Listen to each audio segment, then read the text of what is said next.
Christmas isn't Christmas without that beautiful sticky glazed ham. So here are 3 tips to getting it just right. Okay, first step is you've got to remove the skin.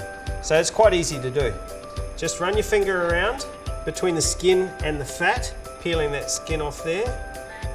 Okay, to give that ham a beautiful classic glazed scored look, just use your knife and just gently press down so you're just cutting through the fat. Before you add your ham on your trivet, put some water underneath. It'll stop the sugar from burning in your oven. We're going to make up the chili soy glaze. We've got the Knorr Thai sweet chili jam and honey soy sauce. Just going to combine these 2 together. It's a very, very simple glaze to make. And now I'm going to generously brush on sticky honey soy. Okay, it's ready for the oven. To get that glaze caramelized and sticky, it should be in the oven for about 20 to 25 minutes at about 170 degrees. It's important to also rebaste your ham sort of halfway through the cooking process.